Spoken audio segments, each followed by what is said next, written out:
हरे कृष्ण। श्रीमद् भागवतम दसम स्कंद अध्याय 82। वृंदावन वासियों से कृष्ण तथा बलराम की भेंट। श्री सुखदेव गोस्वामी ने कहा, एक बार जब बलराम तथा कृष्ण द्वारका में रह रहे थे तो ऐसा विराट सूर्य ग्रहण पड़ा मानो दिन का अंत हो गया हो। इस ग्रहण के विषय में पहले से ही जानने वाले अनेक लोग पुण्य अर्जित करने की मंशा से समंत पंचक नामक पवित्र स्थान में गए। पृथ्वी को राजाओं से विहीन करने के बाद योद्धाओं में सर्वोपरि भगवान परशुराम ने समंत पंचक में राजाओं के रक्त से विशाल सरोवरों की उत्पत्ति की। यद्यपि परशुराम पर कर्म फलों का कोई प्रभाव नहीं पड़ा था, फिर भी सामान्य जनता को शिक्षा देने के लिए उन्होंने सामान्य व्यक्ति जैसा आचरण किया। अब इस समंत पंचक में तीर्थ यात्रा के लिए भारतवर्ष के सभी भागों से बहुत बड़ी संख्या में लोग आए थे। ये भरतवंशी, इस तीर्थ स्थल में आए हुए लोगों में अनेक वैष्णवजन यथागत प्रद्युम्न तथा सांब अपने पापों से छुटकारा पाने के लिए आए थे। अक्रूर, वसुदेव, आऊप तथा अन्य राजा भी वहाँ गए थे। नगर की रक्षा करने के लिए सुचंद्र, शुक, सारण, अनिरुद्ध और सशस्त्र सेनाओं के नायक कृतवर्मा द्वारका में ही रह गए थे। बलशाली यदुगण बड़ी शान से मार्ग से होकर गुजरे।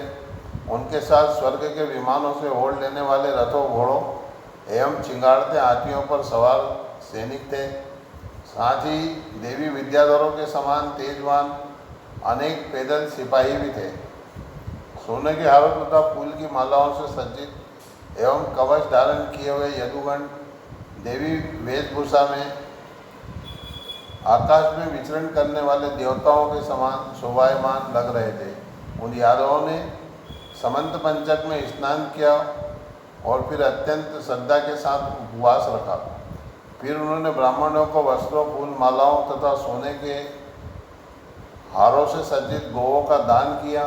तत्पश्चात वैष्णववंशियों ने शास्त्रीय आदेशों के अनुसार एक बार फिर परशुराम के सरोवरों में स्नान किया और ब्राह्मणों को अच्छा भोजन कराया। उन्होंने उस समय यही प्रार्थना की, हमें भगवान कृष्ण की भक्ति प्राप्त हो। फिर अपने एकमात्र आराध्य देव भगवान कृष्ण की अनुमति से वैष्णवों ने कलेवा किया और शीतल छाया प्रदान करने वाले वृक्षों के नीचे बैठ गए। यादवों ने देखा कि वहाँ पर आए अनेक राजा, उनके पुराने मित्र तथा संबंधी मत्स्य, उशिनर, कौशल्या, विदर्भ, कुरु, संजय, काम्बोज, केकय, मद, कुंती तथा अनर्थ एवं केरल देशों के राजा थे।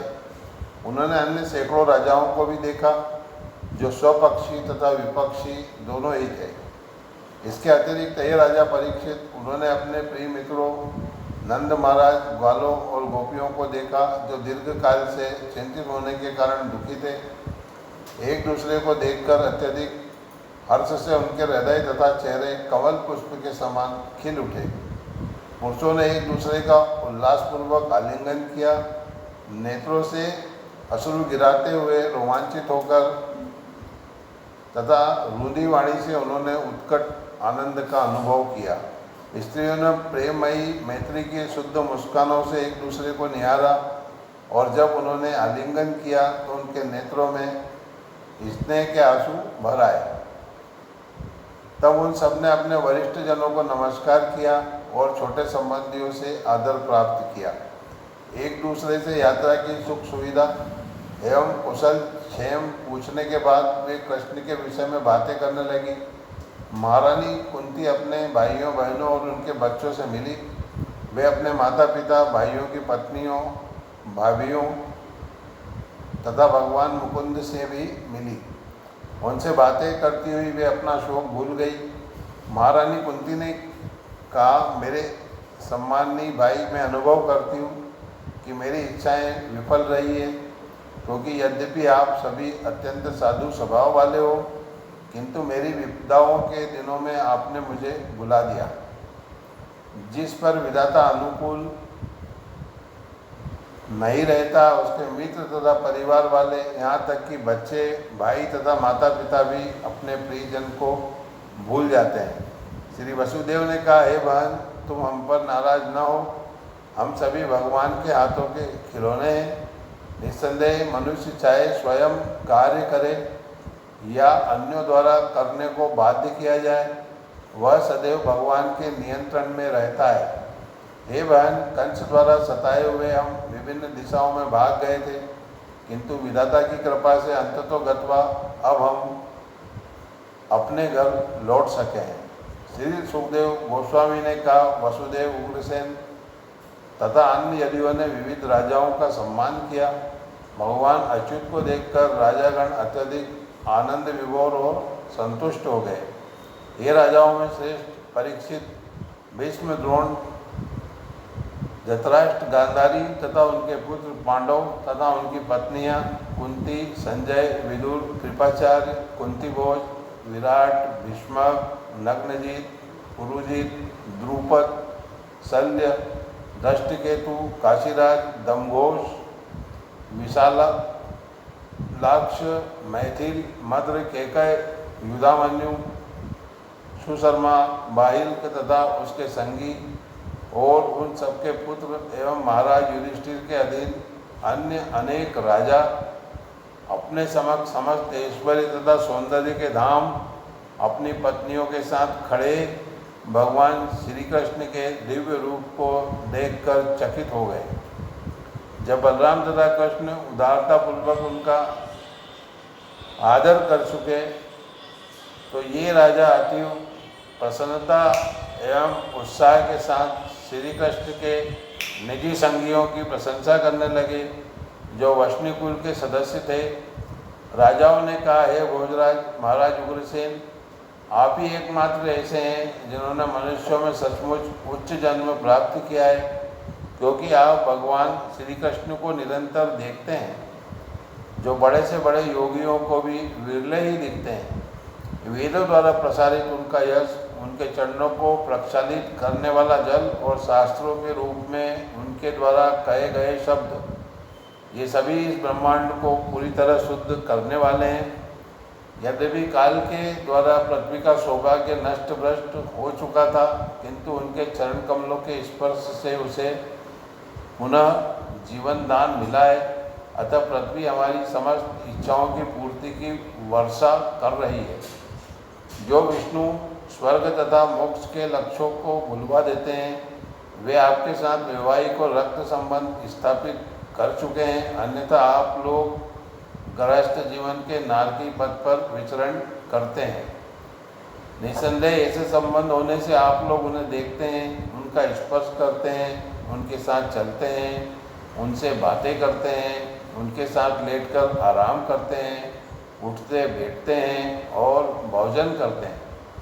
श्री सुखदेव गोस्वामी ने कहा, जब नंद महाराज को ज्ञात हुआ कि कृष्ण के नेतृत्व में यदुगण आ चुके हैं, तो वे तुरंत उनसे भेंट करने गए।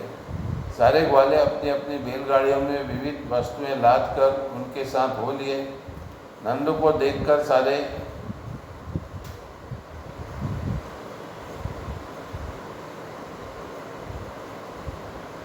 हरे कृष्ण, नंद को देखकर सारे वृष्णि प्रसन्न हो उठे और इस तरह खड़े हो गए मानो मृत शरीरों में फिर से प्राण संचार हो गया हो। दीर्घकाल से न देखने के कारण अधिक कष्ट का अनुभव करते हुए उन्होंने नंद का प्रगाढ़ आलिंगन किया। वसुदेव ने बड़े ही हर्ष से नंद महाराज का आलिंगन किया। प्रेम विवल होकर वसुदेव ने कंस द्वारा पहुँचाए गए कष्टों का स्मरण किया, जिसके कारण उन्हें अपने पुत्रों को उनकी रक्षा के लिए गोकुल में छोड़ने के लिए बाध्य होना पड़ा। हे कुरुओं के वीर कृष्ण तथा बलराम ने अपने पोषक माता पिता का आलिंगन किया और उनको नमन किया, लेकिन पेमासुरों से उनके गले इतने रुंध गए थे कि वे दोनों कुछ भी नहीं कर पाए। अपने दोनों पुत्रों को गोद में उठाकर और अपनी बाहों में भरकर नंद तथा संत स्वभाव वाली माता यशोदा अपना शोक भूल गए।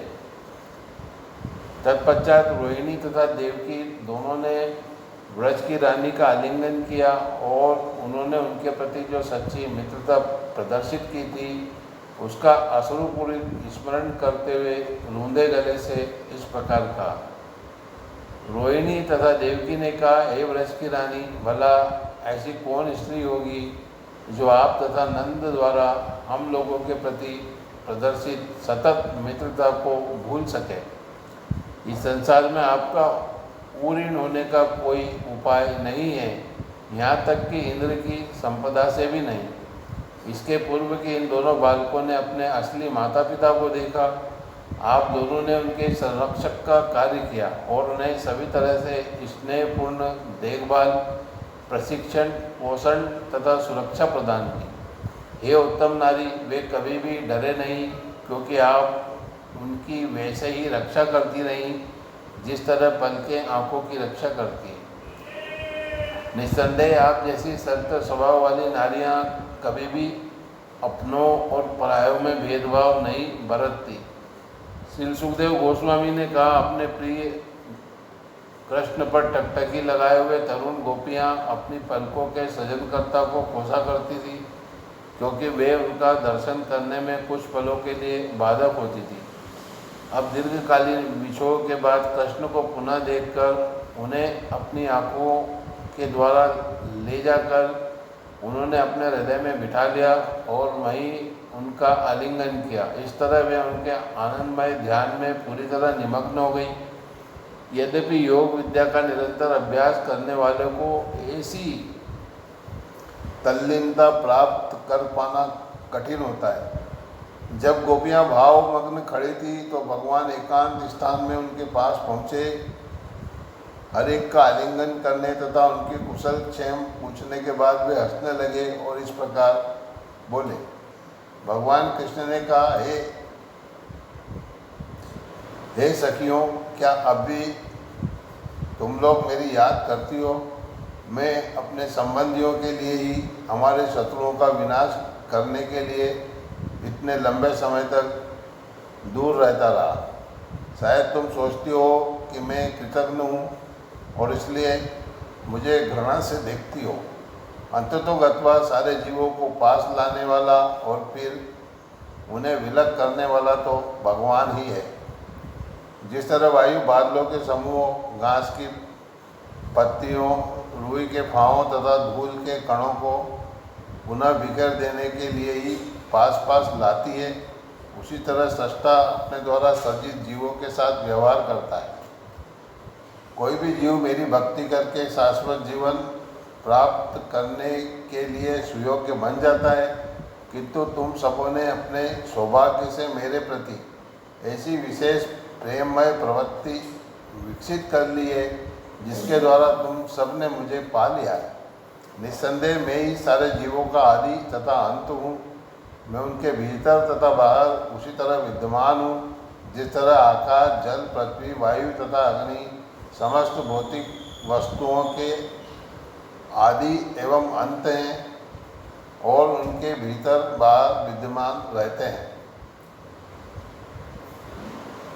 इस तरह उत्पन्न की गई वस्तुएं सृष्टि के मूलभूत तत्वों के भीतर निवास करती है और अपने असली स्वरूप में बनी रहती है, किंतु आत्मा सारी सृष्टि में व्याप्त रहता है। तुम्हें इन दोनों ही को, भौतिक सृष्टि तथा आत्मा को, मुझ अक्षर ब्रह्म के भीतर प्रकट देखना चाहिए। श्री सुखदेव गोस्वामी ने कहा, कृष्ण द्वारा आध्यात्मिक विषयों में शिक्षा दिए जाने पर गोपियाँ मिथ्या अहंकार के समस्त कलुषों से मुक्त हो गई, क्योंकि वे उनका निरंतर ध्यान करती थीं। वे उनमें अपनी गहन निमग्नता के कारण उन्हें पूरी तरह समझ सकी।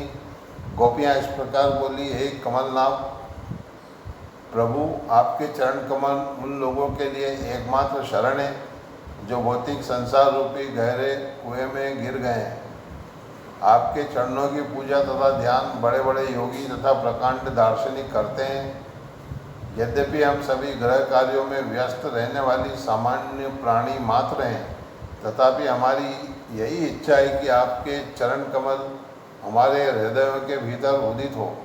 इस प्रकार श्रीमद् भागवतम दशम स्कंद अध्याय 82 वृंदावन वासियों से कृष्ण तथा बलराम की भेंट नामक अध्याय के भक्ति वेदांत श्लोकार्थ पूर्ण हुए।